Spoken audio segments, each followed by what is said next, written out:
બધા લોકો એવું કહે છે કે દિલ તૂટી જાય તો દુઃખ થાય છે, દિલ તૂટી જાય તો આમ થાય છે, પણ કોઈ એવું શીખવાડે છે કે આ દિલ તૂટી જાય ને પછી શું કરવાનું? તો આજે હું કહીશ તમને કે આ દિલ તૂટી જાય ને પછી શું કરવાનું. આ દિલ તૂટી જાય પછી છે ને તમને ક્યાંય મન નથી લાગતું, તો એવા લોકો વચ્ચે સમય પસાર કરો જે તમારા મિત્રો હોય, તમારા પરિવાર હોય, એટલે છે ને તમને વધારે વિચાર ના આવે.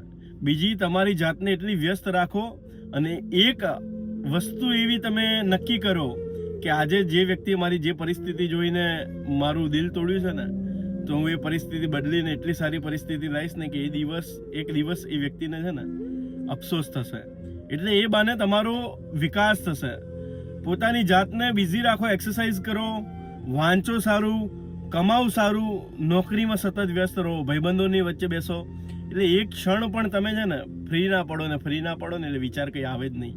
અને જ્યારે વિચાર આવે ને ત્યારે એ વિચારજો કે જે પરિસ્થિતિ જોઈને એને છોડ્યો છે ને, એ પરિસ્થિતિથી એટલી સારી પરિસ્થિતિ લાવીશ કે એને જીવનમાં મળશે ને તો ખાલી અફસોસ મળશે. કારણ કે વ્યક્તિ તો નવા દરેક જીવનના મૂળ ઉપર મળી જશે સાહેબ, પણ પોતાની જાત સ્ટેબલ હશે, પોતે આગળ વધેલા હશો ને તો કોઈક સ્વીકારશે.